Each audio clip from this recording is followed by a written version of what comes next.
I think sex education is important because it helps us to look at, it helps us see sex ed more like a thing that we need to know in our daily lives rather than a taboo, rather than something that people think is embarrassing or shameful to talk about. It's as important to us as like the rest of our bodies, and so I think it's very important for us to understand it, and it's very important for us to understand how it works and understand what are the risks and precautions that we should be taking.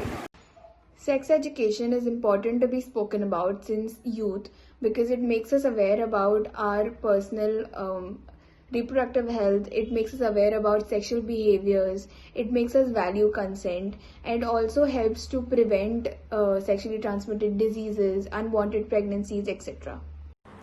So, the first question is, why is sex education important? Sex education is a program which educates and informs young individuals about sex, sexual health, sexuality, and sexual rights in an age appropriate manner. Quality sexual education is imperative to a society of young adults making smart sexual health decisions and valuing consent in college where hookup culture can be prevalent. Moreover, it can help in ending the taboo concerning sex in India.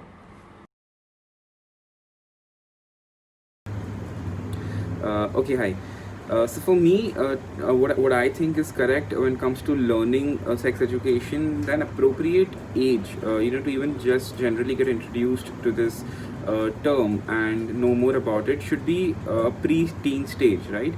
Before the hormonal changes start occurring in a body of a male and female. So once you are being already told about it, so it's eventually it gets easier for you to comprehend, and you take the right measures, and everything is not as such unknown to you, and you are very well aware of what is supposed to happen and how you can just surpass that particular phase as well. So this is what I feel.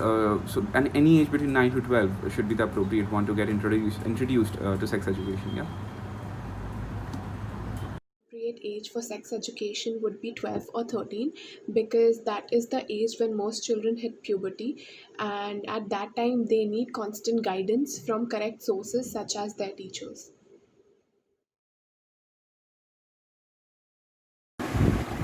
I think sex and related topics are not discussed openly in public, especially in a country like India, because we aren't educated about it, and it's considered to be wrong and sinful in a lot of from the perspective of a lot of religions.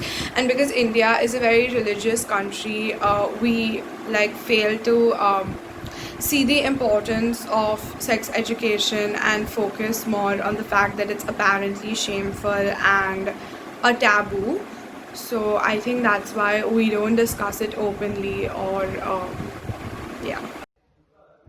The word sex has been considered a taboo since a long time, and that's why talking about things like sex or things related to sex can become very awkward and can be considered negative. It is somewhere a sensitive topic, and people are very vulnerable to it, which is why people don't talk about it openly. But I think it starts from a mindset which has been built into us slowly since the childhood, that it is a negative thing, that it is a taboo.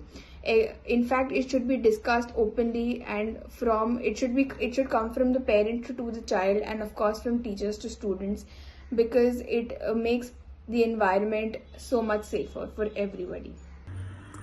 Sex is a very personal thing for everybody, but in a country like India that runs on cultures and values, it becomes more difficult to be talking openly about it. Complete absence of comprehensive sex education in Indian schools is one of the biggest reason to the prevailing taboo. Teachers and parents to fear that openly talking about the topic will give young people uh, a message that they should also indulge for it and openly discuss it too, but the society would not accept it based on the culture and value based mentality.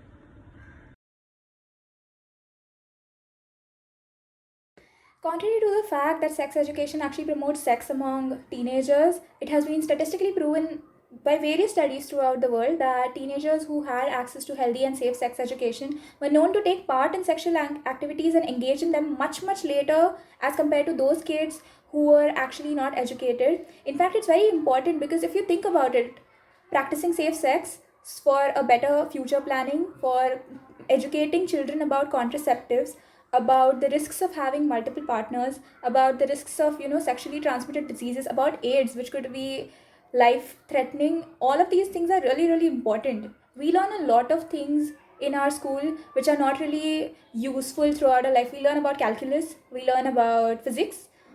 So I think sex education is equally important, and every young girl and boy should have equal access to it. Not having a proper sex ed at a young age is lot more troublesome than people think it is. Curious adolescence goes under lot of changes and they need an answer for what they have been going through. If they don't receive an satisfactory answer, they might take up some harmful and stupid ways, like ask strangers, experimenting with their bodies. They might also start believing in false myth and whatnot. And we all know that all these actions have some pretty messed up consequences. So it is important to have a proper sex education during the young age, during this age. And not only sex education might help, opening up to parents or an experienced trusted adult might also help. When something is not discussed, we, as curious children, we try to use unfair means to find an answer or, just experiment. This may lead to various issues and problems. So it's better if there is a restricted yet an open curriculum that is provided, like a proper sex education. So children know about the pros and cons and the preventive methods. This may make life much easier, even for a student as well as the adults who have to mentor these students. According to me, consent is clear, coherent, voluntary, ongoing, and there's no room for different view on what consent is. And if a person is incapacitated by drugs or alcohol, it is not considered consent. Especially when it comes to sexual activities, consent becomes all about clear and effective communication between the two people who are about to go through with it. Because if you just don't feel comfortable with doing it, then what is even the point? Just because a girl said yes to, you kissing her does not mean she automatically said yes to you taking off her clothes. Or if she had said yes in the past and engaged in a sexually provocative act before, does not mean that she might be ready to do it again in the future with you. Or just because she said yes half an hour ago does not mean you have the rights to assume that she has to follow through with it. Because if at any point she feels uncomfortable with it, she is totally allowed to retract and withdraw her consent. And this does not just pertain to girls, it also applies to the guys, because there's the general norm around the world that guys will never say no to engaging in sex. But actually, it doesn't matter who you sexually identify with, it doesn't matter who you want to do it with, or what your sexual preferences are. At the end of the day, boundaries are as important as being loved, and your liberty ends where my liberty begins. So if you're not comfortable, then a no is pretty much valid. I understand that consent is to give approval, to agree to something, or to give permission. And consent is a thing that should be clearly communicated between two individuals. This may help them to understand the boundaries and also to respect those boundaries. We must also remember that once consent given, and it can also be withdrawn in between the act. So when we resist something, it clearly means it's a no, and one should respect those boundaries. And when we take example of people with mental disorder or people with low mental age or people under the legal age of sexual consent, they may willingly engage into sexual activities, and that they might not give a verbal consent, but they are not aware of what is happening to them, and that's a criminal activity, and that is not a consent. Defining consent is pretty easy. It's either Yes or no. That's it. You ask for something, you get an answer. It's either yes or no. Take that reply. Always respect the decision. You might ask again, buttering up, be polite, always be polite. Whatever you get, respect that. Don't force your opinion. Never force your opinion, no matter how disappointed are you with the reply. Sexually transmitted diseases, or STDs as we call it, are diseases which are spread from one person to another via sexual contact. Not using proper contraceptives or coming in contact with a person infected by STDs are the major reasons for spreading of STDs. It is vital that every person is given proper sex education to prevent STDs. According to me, I feel the main prevailing factor of sexually transmitted diseases is unprotected sexual intercourse, exchange of body fluids, as well as blood. I think the preventive measure which could be taken is raising awareness about this topic, as well as educating the people about the causes and the consequences, and also telling them the different ways and methods by which they could avoid it. STDs are sexually transmitted diseases which can be acquired from sexual or non sexual contact. It can be acquired from semen, bodily fluids, or from syringe, or from mother to the offspring through pregnancy or childbirth. There are ways to control STDs by getting checked before having a sexual contact with a new partner, and by using protective measures such as condoms or vaginal diaphragms, and by getting vaccinated. According to me, it would be a better practice to take sex education lessons separately for boys and girls so that they are in a more comfortable position to discuss their doubts and misconceptions, and that would lead to a better understanding as compared to taking sex education lessons combined, where they might not be comfortable enough to bring up all of their problems. According to me, sex education for boys and girls should be held separately. I feel that in this way they would be more comfortable and thus would understand the topic better and would be able to raise doubts and ask questions freely. If the class is held together, then I feel that there would be a sense of awkwardness between the two, and also neither of them will be able to ask questions freely without the fear of judgment. The advantage of teaching boys and girls sex education separately is that both the genders will be a little more comfortable asking questions, but this practice beats the purpose of sex education, which is gender equality. Teaching boys and girls separately gives an idea of inclusiveness and shows that there is something about the other gender that should be hidden or cannot be discussed openly. Also, it is disrespectful to the transgenders and people of other sexual orientations. Therefore, it is important that sex education is taught to boys and girls together so that students learn the biology of all kinds of bodies.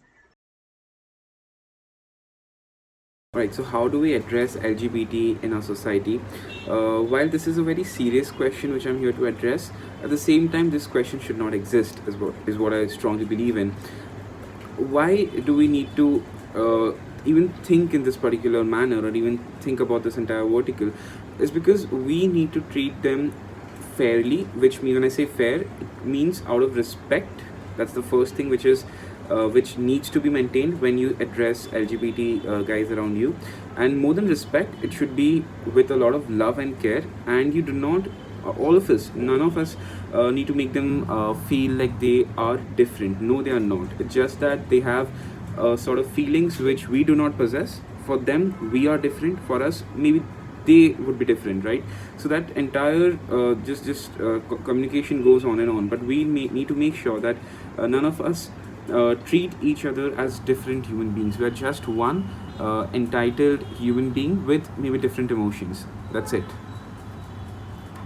I'll be very frank in saying that my best friend belongs to that community, and if at all I come across anyone from the LGBTQ community in the near future, I'll address them the same way I'm addressing you, the same way I'm addressing my friend, with a sense of integrity, dignity, and warmness. What I feel is, with all the societal pressure that has been put on their shoulders, with all the stigma surrounding them, that makes them more centered human beings, and with that, they are more vibrant, they're more eccentric, they're more spontaneous, and that's what the world needs. And if at all I come across anyone, I'll not bat an eye before I welcome them into my lives. So yeah. We, as an individual, can break the taboo around sex education, as sex education is a taboo as whole which not only create wrong mindset among people but tend them to do such things which is unethical and immoral. So creating education is the very first step to create awareness and made it compulsory at school level to add such topic in curriculum because learning from the childhood is the root of every child. And in my opinion, parents and caregivers should be more communicative with their children about sex education. Now, the next question is, how can we as individuals help in breaking the taboo concerning sex education? Young men in India mature and develop in a male dominated environment with little or no sex education, and in rural areas with very little contact with female peers after puberty. Together, this leads to misdirected masculinity, characterized by male sexual dominance and unequal gender attitudes and behavior. We are now living in the era of Me Too, where more and more people are opening up about their own experiences of sexual violence. Yet, sexuality still remains a taboo subject in India. Young children need to have a safe environment to discuss these issues. Hence, as individuals, I feel we can first start making a conversation with our family and friends in order to spread awareness. And gradually, we can propagate this awareness by not freely, but talking about sex education to spread even more awareness. We should discuss sexual issues freely. Schools should compulsorily teach sex education, and families should talk without hesitation about topics like menstruation, puberty, reproduction, contraception, etc. Including LGBTQ related topics in sex education, it would help to create awareness, also help to reduce homophobic bullying, and it would improve the mental health of LGBT people, and it would also help to somehow decrease the problems which are common in LGBT students, such as depression and low self esteem because of constant bullying and constant pinpointing. And it would maybe make us more open towards accepting the idea, and also help LGBT people to open up about their own problems, and we could even find out views to tackle those problems, and we can include positive discussions of LGBT related topics in the sex education classes. I think LGBTQ is necessary because it would reduce homophobic bullying, improve health of LGBT people, and decrease instance of problem which is common in LGBT students such as depression and low self-esteem. So according to me, it is necessary. Yes, I think including LGBT sex education in the school curriculum is very important because children our age are quite confused about their sexual orientation. So having a clear idea about it would help to make them feel less lonely and more inclusive, because often these students feel left out in general, and those who aren't even belonging to the community will end up becoming more sensitive towards those who do, because they might end up understanding their plight. So So even though Section 377 was abolished, The LGBT community is far from penetrating the societal barriers and entering our education system.